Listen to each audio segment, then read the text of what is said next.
बच्चे मदरसे में कितनी देर पढ़ते हैं? 5 घंटा या 6 घंटा।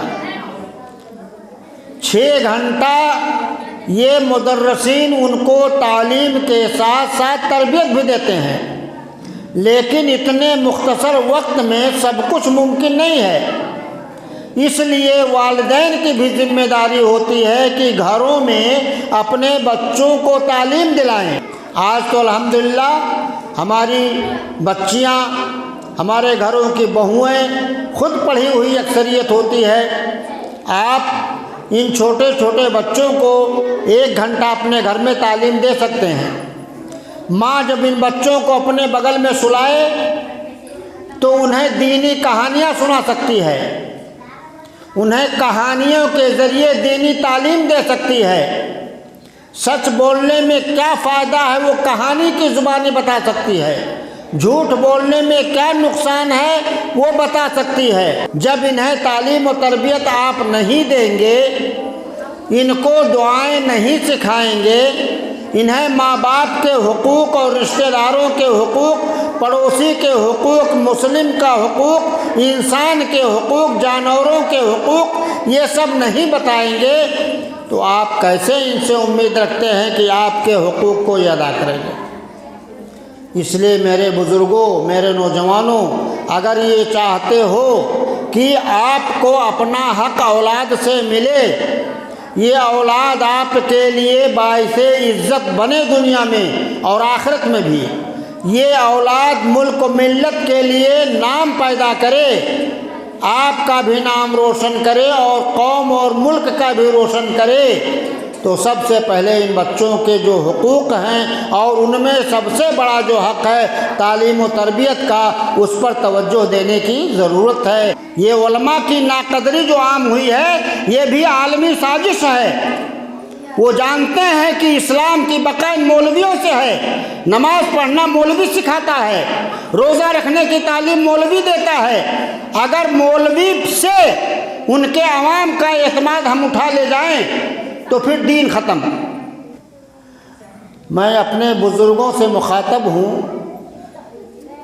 आज यह शिकायत हमें भी अपनी औलाद से है, आपको भी अपनी औलाद से है, और मुस्लिम और गैर मुस्लिम दोनों समाज के अक्सरियत को है कि औलाद वालिदैन के हुकूक की रियायत नहीं करती है, औलाद वालिदैन की खिदमत नहीं करती है, बल्कि खिदमत ना करे तो गनीमत है, उन्हें तरह तरह से तकलीफ़ देती है और सताती है।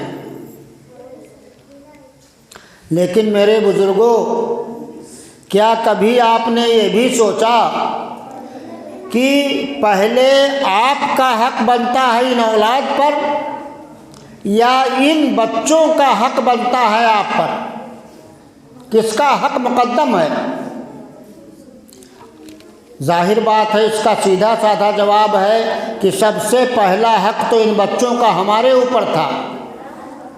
अगर हमने ही इन बच्चों के हुकूक को अदा नहीं किया है, इनके हुकूक की अदायगी में हमने ही कोताही की है, हमने ही कांटा बोया है, तो उसका फल कौन खाएगा? आप अगर अपने बच्चों को दीनी तालीम नहीं दिलाएंगे, दीनी तरबियत नहीं देंगे, सिर्फ तालीम ही काफ़ी नहीं है, तरबियत भी बहुत ज़रूरी है। और तरबियत ज़्यादातर माँ और बाप के ज़रिए होता है। बच्चे मदरसे में कितनी देर पढ़ते हैं? 5 घंटा या 6 घंटा। 6 घंटा ये मुदर्रिसीन उनको तालीम के साथ साथ तरबियत भी देते हैं, लेकिन इतने मुख्तसर वक्त में सब कुछ मुमकिन नहीं है।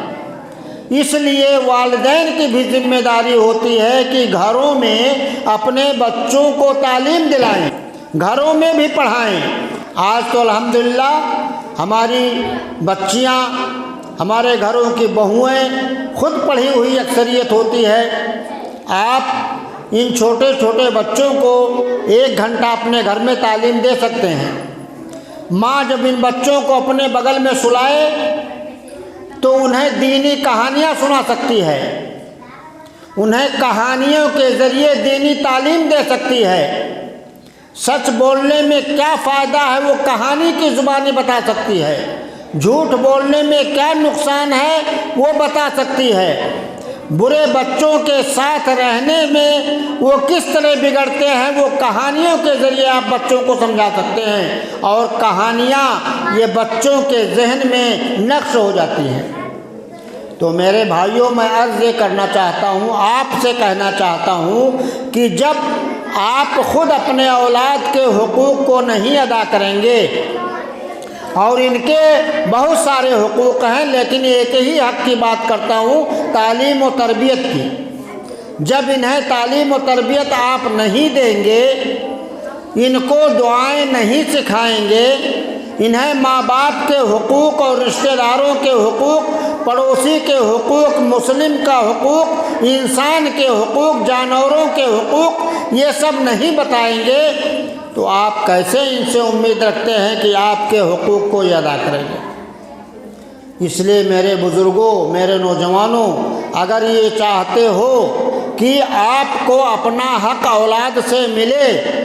ये औलाद आपके लिए बाइसे इज़्ज़त बने दुनिया में और आखिरत में भी, ये औलाद मुल्क व मिल्लत के लिए नाम पैदा करे, आपका भी नाम रोशन करे और कौम और मुल्क का भी रोशन करे, तो सबसे पहले इन बच्चों के जो हुकूक़ हैं और उनमें सबसे बड़ा जो हक़ है तालीम व तरबियत का, उस पर तवज्जो देने की ज़रूरत है। उससे लापरवाही बरतोगे तो इसकी सज़ा दुनिया में भी आपको मिलेगी और आखिरत में भी मिलेगी।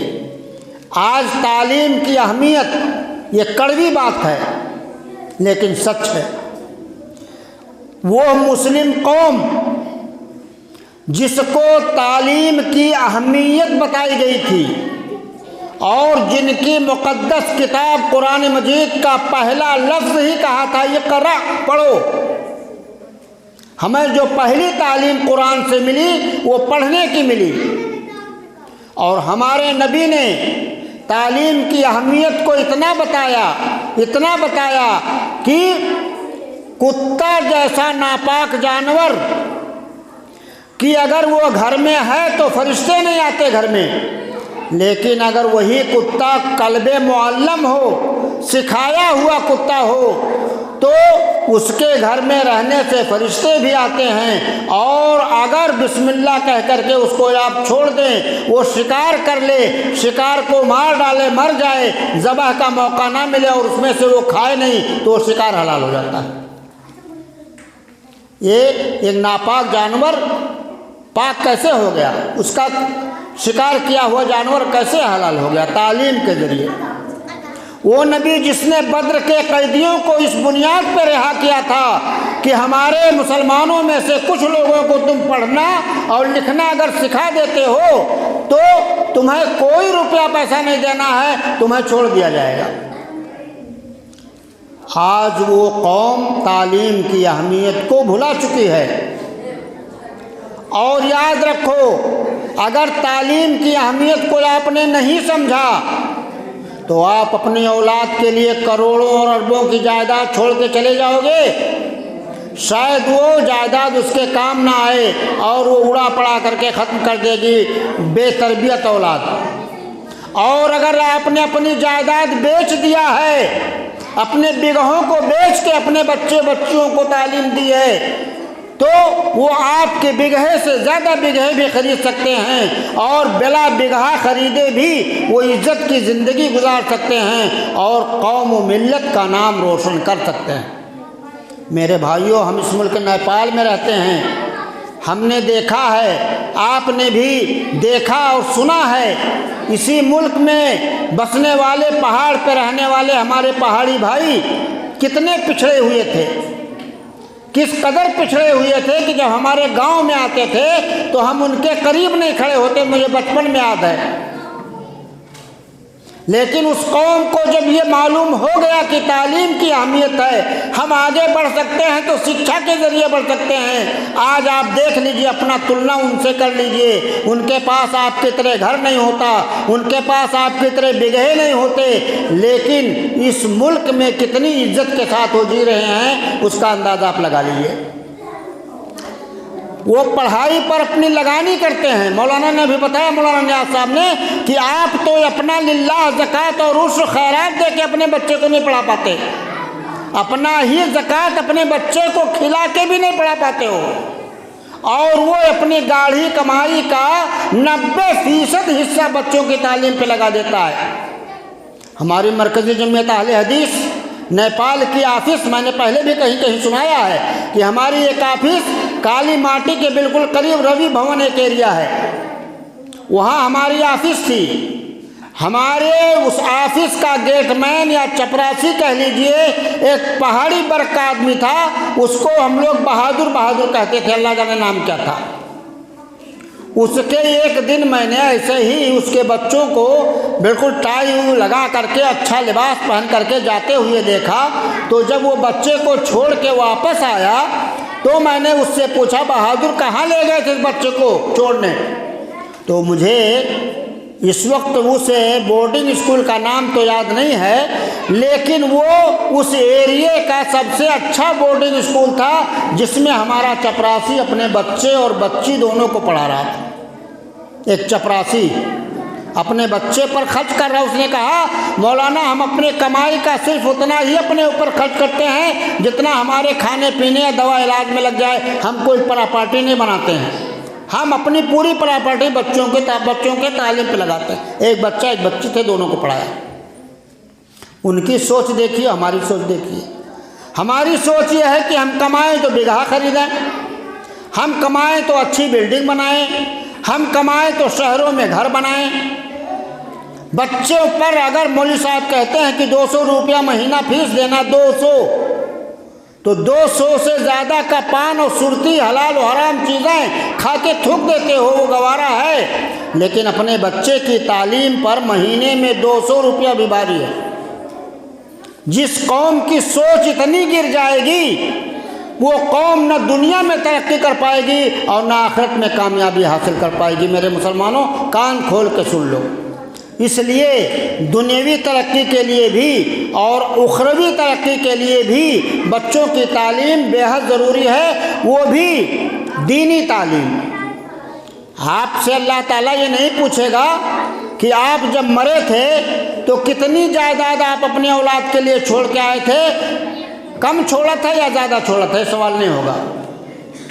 लेकिन ये ज़रूर अल्लाह पूछेगा, माज़ा अल्लमतहु माज़ा अद्दबतहु, तुम उस बच्चे को सिखा के क्या आए थे और उस बच्चे को तुमने अदब क्या सिखाया था।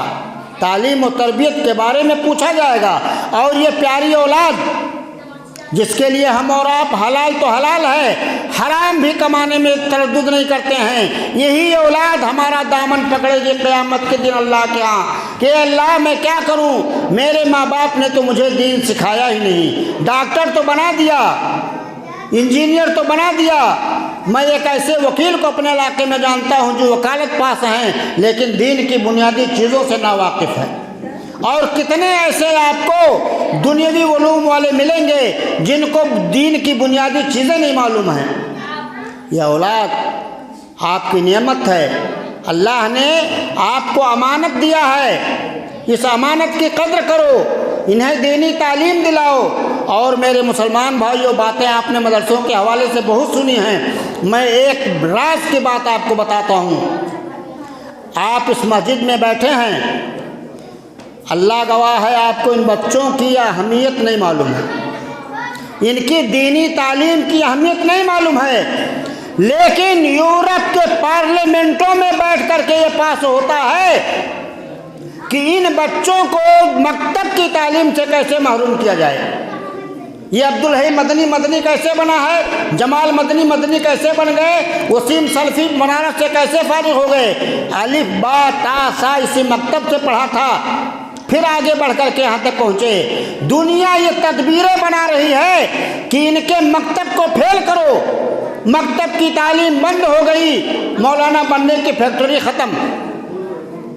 ये पार्लियामेंटों में पास होता है, लेकिन हम इसको नहीं समझते हैं। और याद रखो कि जिस दिन ये मकतब बंद हो गए, मकतब में पढ़ाने वाले उलमा नहीं रहे या पढ़ाना बंद कर दिया, उस दिन अल्लाह मुहाफिज अपने दीन का, अल्लाह हिफाज करेगा। लेकिन बज़ाहिर दीन का बका इन्हीं मकातिब पे मुनहसिर है। मुसलमानों, जलील अब्बासी से जब हिंदुस्तान में लोगों ने पूछा था कि हम तो उर्दू पढ़ाते हैं, तो आप ये दीनियात को लेकर के मकातिब में क्या एक सिलसिला चला रहे हैं, मुल्हक करा रहे हैं, तो उन्होंने क्या कहा था, तुम अलिफ से अनार पढ़ाते हो, हम अलिफ से अल्लाह पढ़ाना चाहते हैं। तुम अलिफ से अनार बताते हो, हम अलिफ से अल्लाह बताना चाहते हैं। कहना क्या था कि हम सिर्फ उर्दू ज़ुबान नहीं सिखाना चाहते, हम दीन सिखाना चाहते हैं।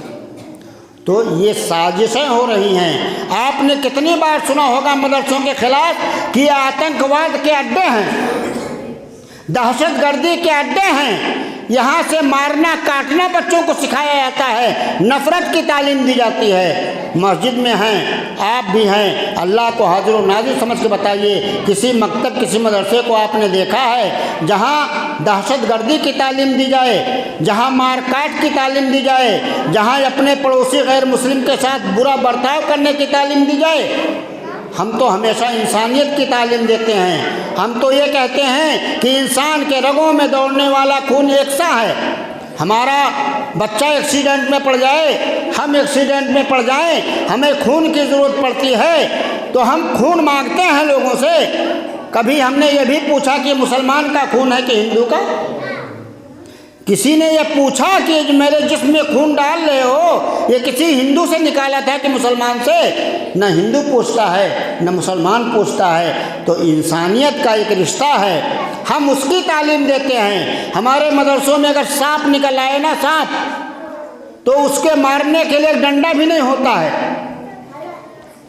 और हमारे दुश्मन ये अफवाह उड़ाते हैं कि न जाने कौन कौन से हथियार इनके मदरसों में पड़े रहते हैं जहाँ ट्रेनिंग होती है।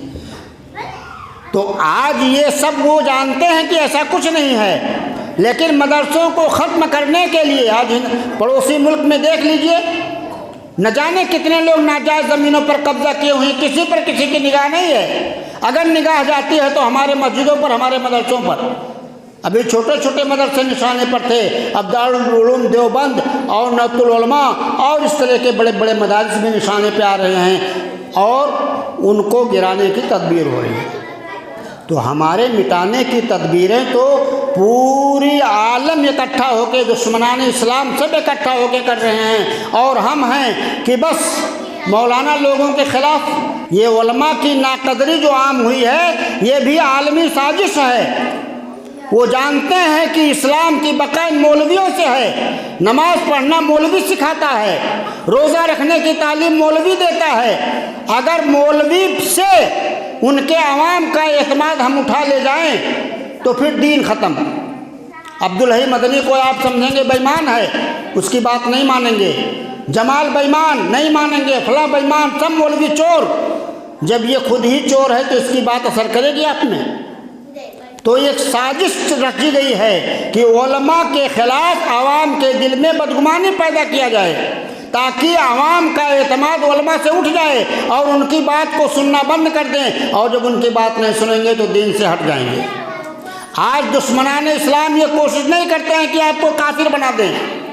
कहीं नहीं कोशिश होती है कि मुसलमान को काफिर बनाओ। फ्रांस ने 10 साल तक करोड़ों डॉलर खर्च किया था इस पर कि मुसलमानों को काफिर बनाओ, और सैकड़ों नहीं हज़ारों लोगों को भेजा था। लेकिन 5 साल की रिपोर्ट में उसे पता चला कि हम ज़ीरो हैं। हम इतना पैसा खर्च कर दिए, 5 साल लगाए, हमारे इतने लोग लगे रहे, लेकिन हम मुसलमान को काफिर नहीं बना पाते हैं, मुसलमान को हिंदू नहीं बना पाते। उसने प्लान बदल दिया।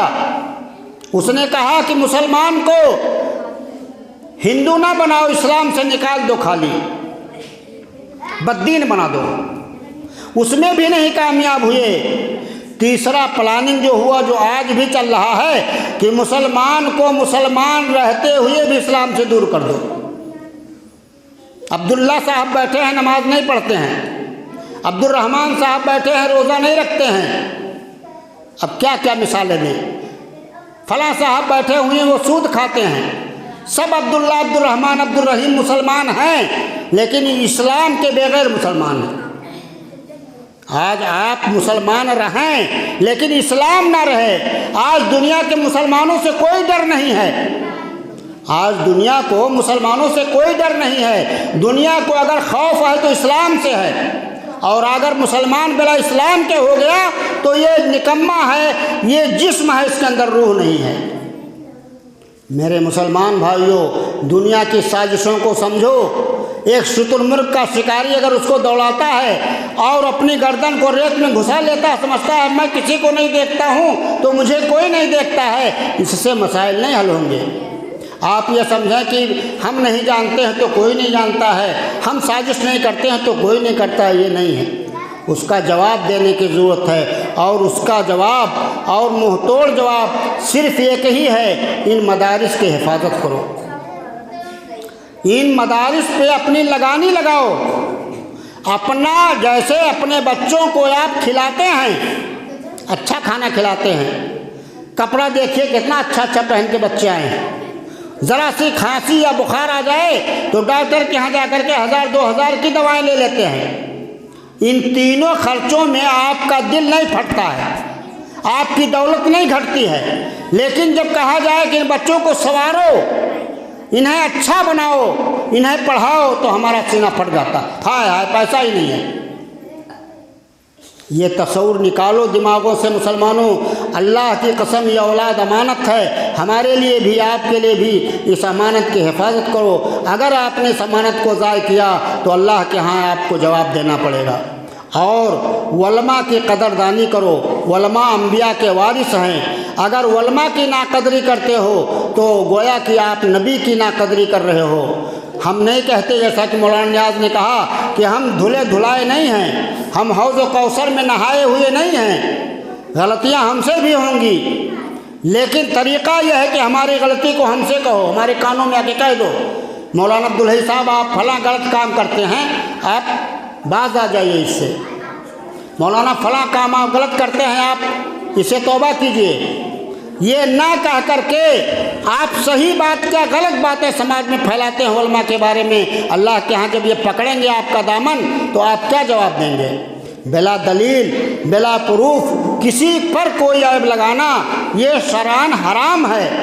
हाँ, अगर प्रूफ है तो उस आदमी से आप कहिए, ये अमानत का तकाजा है। इसलिए मेरे मुसलमान भाइयों, उलमा की कदरदानी करो, मदारिस का ताउन करो, और आलमी साजिश जो मदारिस और उलमा के ख़िलाफ़ है वो उसको समझो, उसको समझो। और उन जालिमों से कहो कि तुम अपनी साजिश में कभी नहीं कामयाब हो सकते, हम तुम्हें कामयाब नहीं होने देंगे। हम इन अपने मदरसों को अपने मुट्ठी से हम चलाते थे। एक मूठा चावल रोज़ निकाल करके इसी मुट्ठी से हमारे मदरसे ये कायम थे, चल रहे थे। आज कौम को बताओ कि जब हम गरीब थे, मुट्ठी से हमने इन मदरसों को बाकी रखा था, तो आज तो हम सऊदी, कतर, इमारात, बहरीन से कमा के लाते हैं। आज अल्लाह ने दौलत दी है, आज तुम हमारे मदरसों को नहीं मिटा सकते हो। मेरे मुसलमान भाइयों, बातें काफ़ी हो चुकी हैं और इसी हवाले से हुई हैं। मैं आपको जगाना चाहता हूँ। आप सोए हुए हैं, आपको जगाना चाहता हूँ। आप हकीकत को नहीं जानते हैं, उन हक़ाइक़ को बताना चाहता हूँ। इन मदारिस की बका आपकी बका है, इन मदारिस का ख़ात्मा आपका ख़ात्मा है, इन उलमा की इज़्ज़त आपकी इज़्ज़त है, इन उलमा की ज़िल्लत आपकी ज़िल्लत है। इसको समझो और कोशिश करो कि अल्लाह ताला हमेशा इन मदरसों को कायम व दायम रखे। अपनी गाढ़ी कमाई, उस ज़कात नहीं, अपनी गाढ़ी कमाई इन बच्चों के दीनी तालीम पे खर्च करो। इससे बेहतर खर्च का कोई रास्ता नहीं है, इसको समझो। और अल्लाह ताला से हम बात लब मिला करके अब दुआ करते हैं कि अल्लाह रब्बुल इज़्ज़त मुझे भी तौफ़ीक़ अता फ़रमाए, आप लोगों को भी तौफ़ीक़ अता फ़रमाए। हमारे जो भाई यहाँ नहीं हैं उन्हें भी अल्लाह तौफीक दे कि इन दीनी किलों के मुहाफिज हम बनें, इन इस्लाम के रोशन मीनारों को हम और रोशन करें, इस्लाम के पाक को साफ बहते हुए इन चश्मों को हम इनकी देख रेख करें, इन पर कोई आँच ना आने दें। अल्लाह ताला हमें दुनिया में रखे, ईमान इस्लाम पे रखे, दुनिया में दुनिया की भलाई अता फरमाए और मरने के बाद अल्लाह ताला हम तमाम लोगों को जन्नतुल फिरदौस में जगह अता फरमाए। अक़ूलु क़ौली हाज़ा वस्तग़फ़िरुल्लाह ली व लकुम व लिसाइरिल मुस्लिमीन फ़स्तग़फ़िरूहु मिन कुल्लि ज़ंबिन इन्नहु हुवल गफ़ूरुर रहीम। वस्सलामु अलैकुम व रहमतुल्लाहि व बरकातुहू। जज़ाकुमुल्लाहु खैरन व बारकल्लाहु फ़ीकुम। हज़रात गिरामी, आप लोगों ने यकीनन बड़ी दिलजमी के साथ उलमाए किराम के बयानात को आपने सुना। आपके सामने मरकज़ी जमीयत अहले हदीस नेपाल के अमीर मोहतरम जनाब मौलाना अब्दुल हई मदनी हफ़िज़हुल्लाह ने बड़े ही अच्छे अंदाज़ में नासिहाना ख़िताब फरमाया। अल्लाह रब्बुल आलमीन इन तमाम असातिज़े किराम की उम्रों को लंबी करे ताकि हम इनसे ज़्यादा मुस्तफ़ीद हो सकें। और मैं अल्लाह रब्बुल आलमीन से दुआ करता हूँ कि इलाहुल आलमीन तू हम तमाम लोगों के दिलों में इखलास पैदा कर दे। अक़ूलु क़ौली हाज़ा व अस्तग़फ़िरुल्लाह ली व लकुम व लिसाइरिल मुस्लिमीन फ़स्तग़फ़िरूहु व तूबू इलैहि इन्नहु हुवल गफ़ूरुर रहीम। वस्सलामु अलैकुम व रहमतुल्लाहि व बरकातुहू।